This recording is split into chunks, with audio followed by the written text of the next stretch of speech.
Halo semuanya, perkenalkan kami dari kelompok 2. Di video kali ini kami akan ngobrol mengenai emosi dalam diri manusia. Perkenalkan nama saya sendiri Adeline Fidelia dan saya bersama 4 anggota kelompok saya. Perkenalkan, nama saya Cornelia. Perkenalkan, nama saya Dila. Dan nama saya Vini. Nama saya Ferincia. Baik, akan kita mulai saja ngobrol dalam video kali ini. Sebenarnya emosi itu apa sih?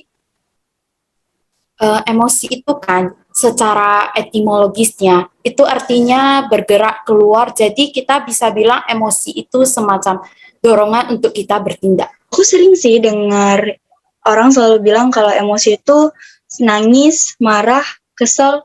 Apa iya emosi cuma hal-hal yang negatif seperti itu aja? Emosi tuh nggak semuanya emosi negatif kayak yang Dila bilang ya. Kayak ada juga emosi yang positif. Misalnya kita merasa senang, merasa bangga. Itu semacam emosi positif yang ada dalam diri manusia. Tapi emosi positif dan negatif tuh harus seimbang dalam diri kita. Karena kalau nggak seimbang itu nggak bagus. Kalian sendiri pernah nggak sih ngerasain emosi positif dan negatif secara bersamaan? Kalau aku sih pernah ya, kayak yang tadi aku bilang harus seimbang antara emosi negatif dan emosi positif. Jadi waktu aku ujian itu, aku tuh kayak udah merasa percaya diri kali gitu loh, kayak karena udah menguasai materinya gitu. Tapi aku selalu ingin memunculkan emosi negatif yaitu emosi khawatir supaya sifat sepele dalam diri aku tuh gak makin meningkat. Karena kalau kita sepele bisa aja nanti hasil akhirnya itu gak memuaskan menurut aku. Jadi aku tuh kayak menyeimbangkan lah istilahnya emosi positif sama emosi negatif. Walaupun emosi negatifnya tuh lebih sedikit dari emosi positifnya. Nah, kalian tahu gak sih pengelompokan emosi itu kayak mana? Kalau secara pengelompokan emosi itu ada emosi yang berkaitan dengan masa lalu, masa kini, dan masa depan. Kalau yang masa lalu itu contohnya puas, bangga, memaafkan, dan bersyukur. Kalau contoh emosi masa depan itu optimisme, harapan, percaya diri, kepercayaan, keyakinan. Sedangkan contoh masa kini itu kenikmatan, kegembiraan, dan ekstase. Kira-kira hari ini kita mau bahas emosi yang mana ya? Bagaimana kalau kita bahas tentang emosi masa depan dulu aja? Oke, boleh. Kalau terkait emosi masa depan, kalau dari yang saya tahu nih ya, emosi positif masa depan itu salah satunya percaya diri. Kata percaya diri emang sudah agak asing lagi ya kita dengar. Pasti ada aja dari kita yang udah tahu secara umumnya gimana itu sih artinya. Saya pernah dengar sih, tapi nggak tahu rinciannya gimana. Boleh diperincikan nggak, Fen? Oh, oke. Aku bakal jelasin lebih rincinya ke teman-teman semuanya ya. Jadi percaya diri atau self-confidence itu adalah kepercayaan atau keyakinan akan kemampuan diri kita. Optimis, objektif, bertanggung jawab, rasional, dan realistis untuk menyelesaikan serta menanggulangi suatu masalah dengan situasi yang terbaik sehingga kita dapat menanggulangi suatu masalah dengan baik dan diterima orang lain maupun lingkungannya. Percaya diri itu juga modal untuk pengembangan dalam eksplorasi secara semua kemampuan dalam diri kita. Percaya diri itu apa sih keuntungannya buat kita? Untuk kita itu, kalau kita percaya diri kan, kita bakal mampu mengenal dan memahami diri kita sendiri. Kita sendiri pun harus paham tentang diri kita sendiri dong.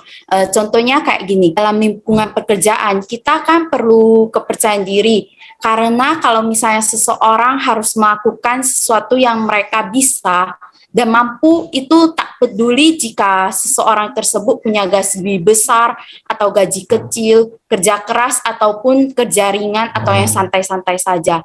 Setiap orang yang bekerja termasuk orang yang percaya diri. Kalau kita percaya diri kan kita sendiri rasanya juga lebih bahagia, lebih enak jalaninya gitu. Dan kita juga punya aura positif dalam bekerja. Gitu sih kalau menurut saya. Kalau menurut teman-teman yang lain, ada gak sih yang tahu soal emosi masa depan yang lain? Ini aku pengen bahas emosi masa depan mengenai keyakinan kita. Jadi keyakinan dalam emosi positif menurut aku itu adalah di mana suatu sikap seseorang yang ditunjukkan oleh manusia lain saat ia merasa tahu dan yakin menyimpulkan bahwa dirinya telah mencapai kebenaran. Bisa dijelaskan lagi dan contohnya tuh gimana ya? Oke, bakal aku jelasin lagi ya. Jadi tuh gini, keyakinan itu adalah tentang sejauh mana seseorang memperkirakan kemampuan dirinya dalam melaksanakan tindakan tertentu yang diperlukan untuk mencapai hasil yang diinginkan. Keyakinan diri adalah suatu evaluasi seseorang terhadap kemampuannya dalam melakukan sesuatu tugas untuk mencapai tujuan yang diinginkan. Contohnya, dari keyakinan tersebut adalah kayak aku nih, aku selalu ngerasa yakin kalau konsumen aku tuh bakalan puas dengan pelayanan yang aku kasih. Karena pelayanan yang aku kasih itu adalah pelayanan yang terbaik sesuai dengan SOP yang ada di dalam peraturan perusahaan kami gitu. Jadi aku bakalan yakin bahwa semua konsumen tuh akan puas belanja di toko kami gitu. Contoh yang di Lakasi bisa kita kaitkan ke kepercayaan juga dong ya. Iya gak sih? Iya, aku juga baru mau jelasin sih. Pertama-tama kita bahas dulu ya, apa sih itu kepercayaan? Kepercayaan itu adalah salah satu dari komponen yang memperkuat atau mempertajam suatu hubungan. Ketika seseorang dipercaya oleh orang lain, dimanapun mereka, contohnya seperti lingkungan kerja, dunia bisnis, maupun lingkungan masyarakat, mereka akan mengalami hal yang mudah atau hal yang baik yang terjadi dalam aktivitas mereka. Tapi sebaliknya, ketika rasa percaya itu hilang, maka secara perlahan kesulitan dan hubungan pun mengendur. Sehingga butuh waktu untuk membangun dan mempertahankannya. Kepercayaan itu tidak datang dengan tiba-tiba, dia harus dibangun dan seharusnya dapat dipertahankan atas niat dari kedua belah pihak. Apa ada hal yang bisa menumbuhkan kepercayaan nggak ya? Terus ada nggak sih kaitannya sama psikologi kira-kira? Tentu beberapa hal sih ada yang bisa menumbuhkan kepercayaan. Yang pertama itu sikap menerima, di mana kemampuan berhubungan tanpa menilai dan berusaha mengendalikannya. Yang kedua itu sikap empati, sikap memahami orang lain yang tanpa harus punya hubungan emosional. Kalau yang ketiga, sikap kejujuran, pengungkapan diri tanpa ada penopangnya. Tapi dari ketiga hal ini belum tentu kita bisa mendapatkan kepercayaannya. Justru ketiga macam sikap ini seringkali naik turun dalam setiap kondisi ataupun hubungan. Dan kadang naik turunnya pun dapat meluburkan kepercayaan dengan berbagai alasan sih. Baik itu terbuka maupun disembunyikan. Manusia cenderung menilai orang lain saat membina hubungan. Hubungan pun selalu memiliki arti emosional. Dan untuk ada tiga hal yang memperkuat sebuah interaksi pada psikologi itu ada satu, kepercayaan, kedua, sikap sportif, dan ketiga, keterbukaan. Setelah mendengar penjelasan dari teman-teman, saya juga punya nih emosi positif terkait masa depan, yaitu harapan. Oh, kalau harapan itu gimana ya, Ferry? Jadi harapan itu salah satu emosi yang cukup penting bagi manusia untuk menjalani hidupnya ya. Karena kita pasti pernah dengar orang yang kehilangan harapan. Saat terlintas di kepala kita, orang yang kehilangan harapan itu lagi terpuruk atau tertekan. Jadi harapan itu salah satu pendukung atau motivasi dalam hidupnya. Kenapa ya orang itu harus memiliki harapan? Jadi manusia harus memiliki harapan karena harapan itu salah satu emosi positif yang bisa membantu manusia untuk maju, mewujudkan cita-citanya, juga berbagi hal positif kepada orang lain.